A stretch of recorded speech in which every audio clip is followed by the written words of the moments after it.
This is a punch in the gut topic that she's chosen. The society that we live in. We strive, we work, we dream, we try, we enable, we able Aura, we Zoho Aura Speaks, which is an initiative of Able Aura. But by and large, this is a society without acceptance for many things. And that's what she's going to speak about. Thank you so much for being with us, and the stage is all yours. Good evening, everyone. And it's pretty much the worst thing to be the last speaker after everybody has already talked everything there is to talk about. And I'm so glad that we got to hear all these stories, all these perspectives, because even for me, who deals with this sector, not just on a personal level, but also an official level, I always get to learn something new. So people have already talked about acceptance, so I'm not going to do that. Let me start with my story. So I am a computer engineer, and then I did my MBA in finance and marketing, and ended up working as a strategy manager with Cadbury India in Bombay. And while I was working, there was a point when I was working 20-hour days, and I loved my job. It was very interesting. And come on, who doesn't love working in a company which has a room full of chocolates called the chocolate room, and you can go and eat as much as you want at any time. So that's like free chocolates for life. I mean, who doesn't want a job like that? I absolutely loved my job. But what I started realizing was that I needed my life and my work to make a difference. I needed my day, having spent 20 hours working, my day to have meant something to someone. Someone in the world should say that because you worked so hard, my life is better, or my family circumstances better, or my, the environment for me is better. Just simply, my life should have meant something to someone.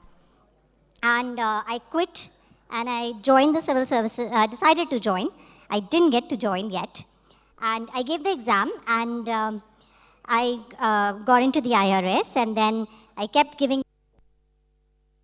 Did this go away? No, okay. And now I'm finally in the IAS. And when you say it like that, it kind of, makes you think it's a nice short story, and you attempted so many things and you got in. Well, no. So right from the first time my parents tried to put me into a school, till getting into the IAS, and beyond that as well, even today, it's been a journey of getting constantly rejected by the world around you. My first school, where I ended up, by the way, being the school topper at the end, they didn't take me. Okay, when they did the admission test, and back when I was in school, all kids had to give an admission test. I did the best amongst all, but I was still rejected because I had a cleft palate and I had a nasal voice. Because of that, so they needed a reason to reject, and they rejected me. My parents had to beg and beg and beg. And I was very, very lucky that I had two parents who were willing to put in the effort and who believed that I should get the opportunity at least to prove that I don't deserve it. So I've always been pushed, and my parents refused to accept those refusals. So they had to struggle with the school to take me because, schools in India are very, very, I think the most requests that as an officer we get is, can you please get my child admitted in a school? So the references that we constantly ask for is school admissions. So that was the first time, and it was right as a kid. And then constantly over life, and if you are a person with disability or you have someone in your family, you know that life is a series of events where you're constantly rejected by society. The one time I did not get rejected actually was in the corporate sector after business school. And that was a very pleasant experience in that sense. I was a high-flying performer, and I was, on track to be like, I got the highest in the top grades of the company, and I got awards internationally by the company. So absolutely brilliant environment, and then I chose to do this to myself.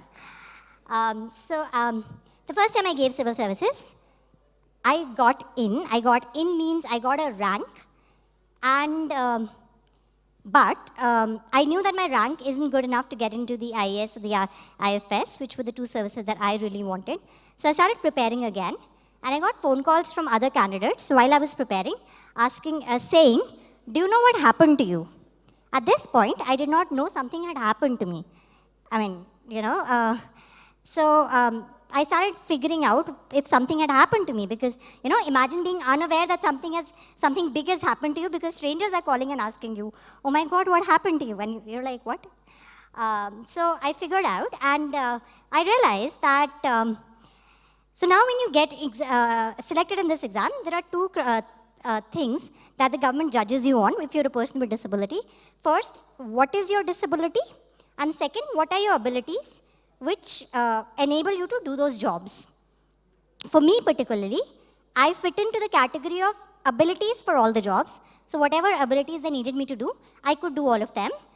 But my disability was accepted by only one service, which is the IAS, and no other service in that list of 24 was willing to accept me.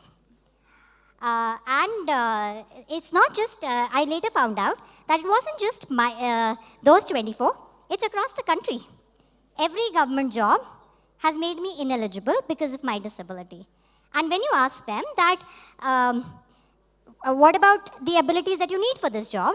I fulfill that for all of them. Because none of them need you to climb a stair, to pick a book from the top shelf of the library. Those ones, obviously, but everything else, I fit into those. So I got rejected. Despite clearing this exam, I was rejected. And all those people who had called me were also people who had themselves, again, been rejected from this exam for the same reason.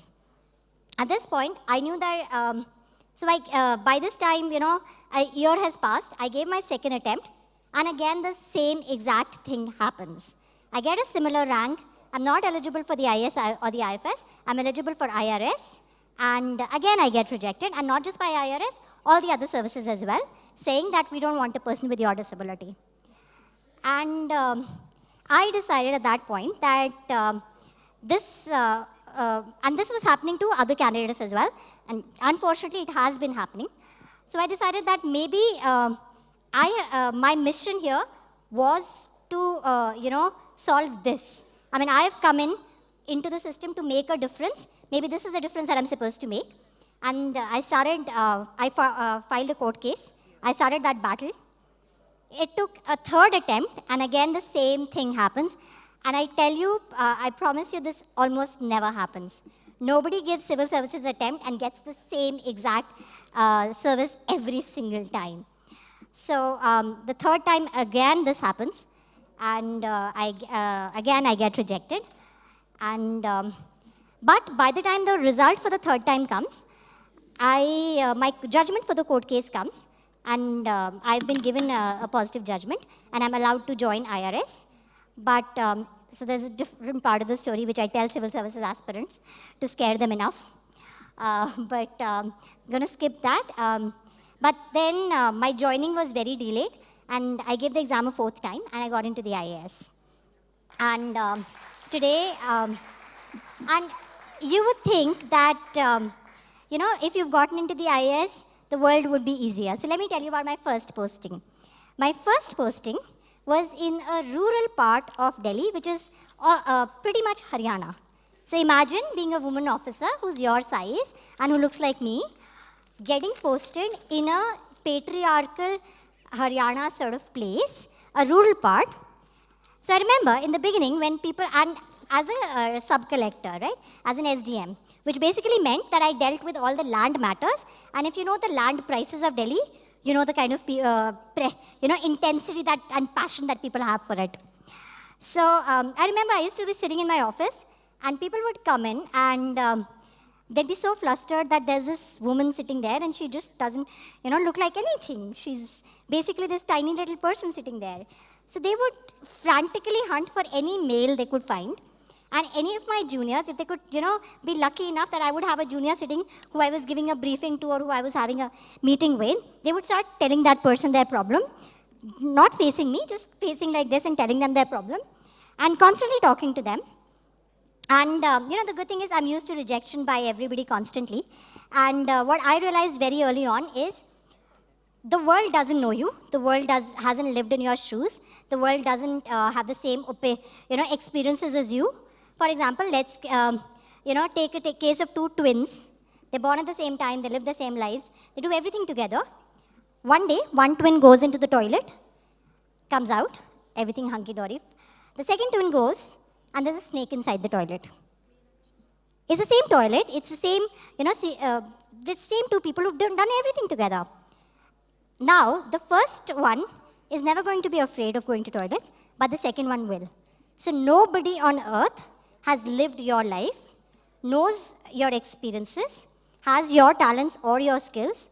So nobody in the world gets to accept or reject you. Nobody knows you.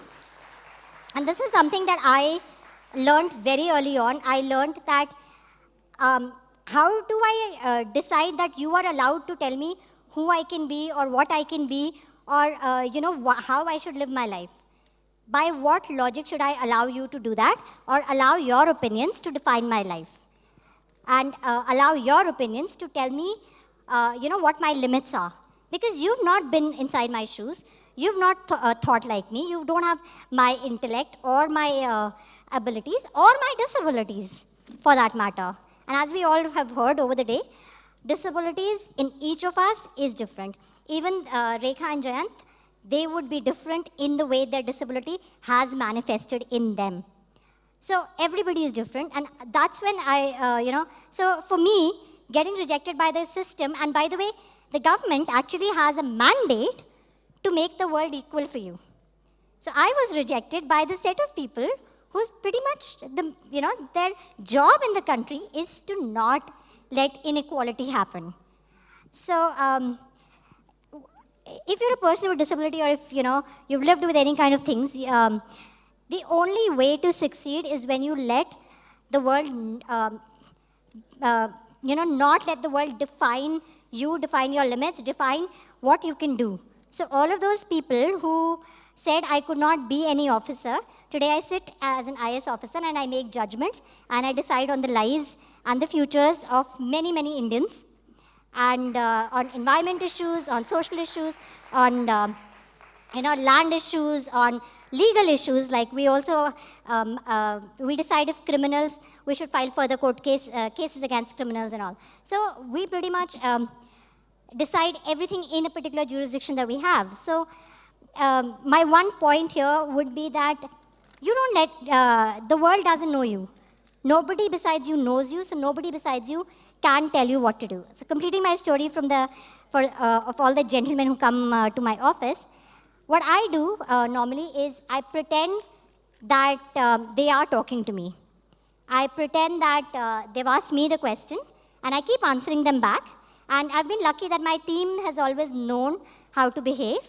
So, and over the few months, they got used to it. Everybody in the area got used to it. And I must tell you, I'm currently the most remembered officer in that area, 5 years down the line. And I was,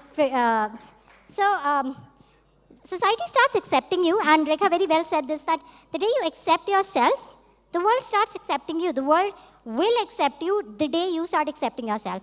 And really, many times, you don't need their acceptance. Well, you do if you want opportunities from them, but you may have to fight for that. Fight for that acceptance, but not for anything else, because the day you start begging for acceptance, they get the power to reject you. So if I don't ask you for acceptance, you don't get to reject me. So, and that's my one message to everybody, that please stop letting the world tell you who you can be, what you can be, and how you should be. The only person who knows you is you, so decide that for yourself. All of us have some disability, and all of us have some abilities. If I ask all of you, can you today go climb Mount Everest and come back? So aren't you disabled in comparison to those who can? So all of us are disabled in some way. So, who are we to judge others on that? So, thank you so much, and I hope you all go on to find acceptance of ourselves. Thank you. Thank you so very much. But the speaker is also a treat because she's a force to be reckoned with. When she wrote her civil services exam, topped it. But many people top civil services exams, so what's so? Yeah, okay, that's common. But she was the first person with disability to do so. And she's gone on to win accolade after accolade, including being the brand ambassador for the Department of Disability, a pioneer, an inspiration, a bureaucrat that the country needs. Let's put our hands together again and welcome Ms. Ira Singh.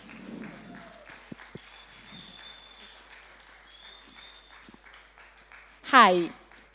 And I have Bala here already. Otherwise, I'd have had to invite him off of the audience. He's doing a good job? Of saving time. Yes, he is. And Bala, may I request you to present mementos of our love, a certificate of participation for being a speaker here, and a beautiful painting from the Ray Foundation by a person with disability.